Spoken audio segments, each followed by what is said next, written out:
Yeah, I want to lose a bit of fat. My fitness was all right. My trainers play a bit of football, a bit of rugby, but I'm just a bit out of shape. Bullshit. You need to call bullshit on yourself. That's not a goal. Hey, how are we doing? So I want to walk you through in slow time a framework I've sort of come together. I used to think of things in threes because I'm kind of thick like that. I'm ex-paratrooper, but there's 4 components to this, and it's a framework for thinking about your health and fitness goals, really, and how to build priorities. So I think that's absolutely crucial. One is having a plan, and I'll touch on that in the second half, so something to look forward to. Getting the right plan and the right goals, we'll talk about in the second half. But this is the framework I use to think about whether I'm hitting the right things in order to make progress and ensuring that I'm covering everything I need to cover, because I don't think it's straightforward to the layman. And now there's just so much noise out there as well in this fitness space, and there's some people talk about different things. Everyone's got their own little wrapper, their own little diet fad, their own little system of working out. It becomes really, really confusing, and how do we join the dots? That's what I'm going to hopefully help you to do, which is join the dots between where you are now, kind of what you know about fitness, what you know about what's worked for you, and how you can make a plan moving forward. That's my goal for this video, and thank you for watching. If you don't know who I am, my name's Nick, ex-paratrooper, ex-paramedic. I've been in fitness games since 2008, and I've just worked with loads of guys that struggle with this shit. I really have, and it's always surprising to me. I don't know why. Again, I'm a bit solid. How the simple stuff gets overlooked, and just going through the simple bits and pieces really helps people to get clarity in order to move forward. So my goal is to do that for you in this video series. Stick with me. If you like me, give me a thumbs up, all that stuff. So the Fitness Cube, what is it? So there are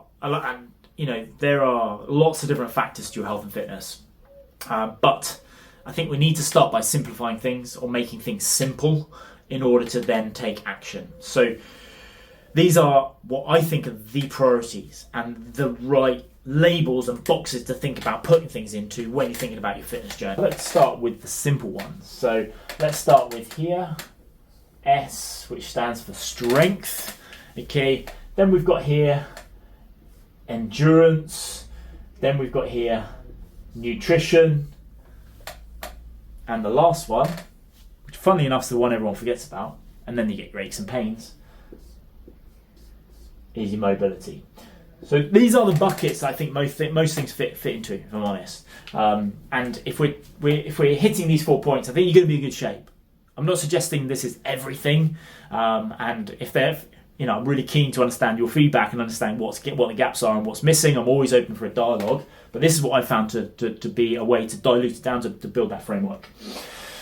So you need a plan for your strength, you need a plan for endurance, you definitely need a plan for your nutrition, and you need a plan for your mobility. And if you don't have, if you're completely devoid of one of these, you're going to have problems. Okay, if you're completely devoid of 2 of them, you're going to have serious problems. And it's for you to really audit your systems, your life, what's going on with your fitness goals, and understand whether you've got a good plan for your strength. I'll come on to why that's important. Good plan for your endurance, good plan for your nutrition, good plan for your mobility. Some of these are self-explanatory, okay? We're not eating right, we're not getting enough protein, we're eating too many calories, we're going to be rolling in the wrong direction, okay? Catastrophically as we age. Okay, that one feels like it doesn't need too much explanation. Mobility. We all overlook our mobility, and we all kind of know that we should be doing more in the mobility space, especially as blokes, but we don't. So it's a tricky one to kind of rationalise, because we know we should be doing more, but we don't. Check out my chat on mobility. I'll break each one of these down in a further video, so make sure you check that out. Mobility, we need to do more of. Endurance. So what does that mean when we say endurance? Obviously, mobility means getting more flexible, building our flexibility, ensuring that we're robust and resilient from injury. I think that's where I would think about mobility. Endurance. So many different facets to this. Running a long way, running fast a long way. How do we break that down? So I think for me, the simplest thing is to think about your cardiovascular output. Okay, and if you're looking for a measure, which I encourage you to do for each of these, we'll talk about measures in a sec. Your endurance, you'll be talking about things like your CO2, your cardiovascular output. So that's usually measured by your VO2 max. I think if you've heard that, I think I did a post about it a while ago. But anyway, you can measure VO2 max. So there's a few different mechanisms to do that. But it basically it's a way to test your cardiovascular fitness and ability to output for a sustained period of time. Okay, so that's probably the measure that I put there. Put that down. VO2 max. Mobility. Okay, this is going to be kind of resilience to injury. Nutrition, how are we going to measure that? Okay, so probably I would say body fat percentage and strength. So again, tricky to measure, but there are two factors we need to think about when it comes to strength. How much muscle mass, how much muscle mass we've got, and because that's directly linked to strength training. Okay, to our strength outputs. Okay, so muscle mass is going to be important because we all care about how we look. Okay, and getting stronger is relatively straightforward to measure, or maintaining your strength as we age is relatively easy to maintain, easy to measure if we're in a gym environment lifting weights. For example, how much can you deadlift, how much can you bench, and all those sort of arbitrary chats that blokes tend to have.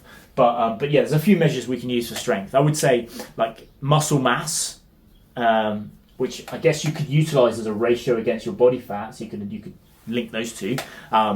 It's probably tricky to measure, but you kind of know when your muscle mass is going up. But strength output, yeah, is grip strength, number of pull-ups you can do, number of push-ups you can do, how much deadlift, blah blah blah blah blah. Those strength measures are quite useful when we're looking at the measures against these. So we understand why we need each factor. We understand how we're going to measure against each of those factors. We need some sort of plan in order to take action. And I stole this from Ali Abdaal. Credit to him for giving me this one. I think it fits really nicely, and I love those kind of little acronym-y type things that really work well. So this is what we need to align our actions with our output, basically. And then we need to understand this bit down here. So, GPS, you need a GPS system.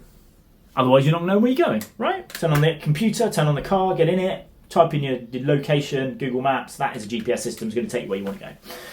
Hopefully this will too. So number one, we need a goal.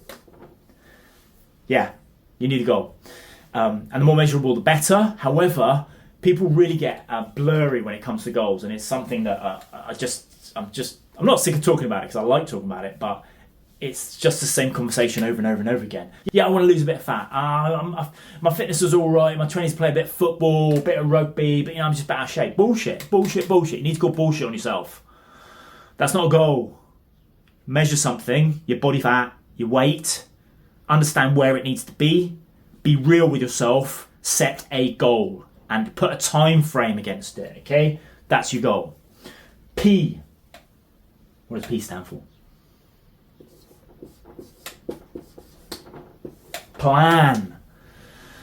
How you're going to get from goal, how you're going to get your goal is your plan, okay? Sounds simple, but I see so many people that have a stated goal, yeah, and then their plan is completely misaligned with that goal. Goal is, I need to lose 10 kilos. I need to drop from 80 to 90, or I'm at 100 kilos and I need to drop to 90, Nick. Great, what are you doing? What's your plan? Well, I go running twice a week, and on Mondays I try and have a salad for lunch. Okay, your plan is shit. It's completely misaligned with your goal. Okay, firstly, put a time frame around your goal. How quickly do you want to lose these 10 kilos? And then have a plan that's actually going to get you there, broken down by steps, is real, and is actually aligned to moving in the right direction. Okay, going for a run will not help you drop fat. I'm sick of saying that for shizzle. Okay, and I'm a runner. Ran a marathon a couple of months ago. You need a goal, you need a plan. Those two things need to be aligned. Your plan is what you're actually doing now, believe it or not. So if you're not doing anything and your weight is going up year on year, then your plan and your goal are completely misaligned. Okay? Your plan is never going to get you to the destination. But in order to stick to the plan, you need a system. All a system is a mechanism you can utilize on a daily and weekly basis to ensure you adhere, you stick to your plan. So this is all the little tools and tactics you're going to pack into your day, getting up at 5 a.m, going for that half an hour walk at lunch, eating the same thing for breakfast and lunch for the first 4 days of the week, whatever it might be. That is a system that's going to be aligned with your plan, that's going to get you to a goal. You need a goal, you need a plan, you need a system that's help you sticky. It's going to keep you sticky and help you move through these two. Simple as that. Sounds simple, hard to do. What's this bit down here? K and E. So ask yourself, do you have this? Do you have the knowledge around how to get to where you need to get to? Yeah. Have you done the workouts, got the PTing, understand the movement patterns to actually build muscle? Is this a knowledge problem? Serious question. Is this a knowledge problem? We're expected to know everything. I don't think that's always the case. Is this a knowledge problem? If not, seek out the knowledge. Okay, if you've done that and you've got the knowledge and you understand what you need to do to get to the next step, I'm not talking about PhD in sports physiology or whatever that might be, just the next 1 or 2 steps. You know enough to take those steps. You know what they should be, you know how to do them, and you can execute on that. Yeah, if you do that, you haven't got a knowledge problem. Okay, you've got an execution problem. Okay, knowledge, execution. You need to keep the two separate. If you've got an execution problem, you can't get your arse out of bed in the morning, then you need to think about systems and building some leverage against your goal. Okay, you need to think about why you're doing it, why you need to prioritize it, and how important this is. Okay, real assets are not houses and cars. Real assets are health, good relationships, yeah, and a fit mind, fit body. I love saying that shit. Anyway, hopefully this was helpful. Hopefully it will bring some clarity, help you to get a bit clearer about where you're moving, direction you're moving, whether that be uphill or downhill. Remember, no staying the same. I talk quickly, I appreciate that. Thanks for sticking with me to the end. Let me know what you want me to talk about in the comments, and any comments you have at all. And I will see you on the next one. Don't forget to subscribe.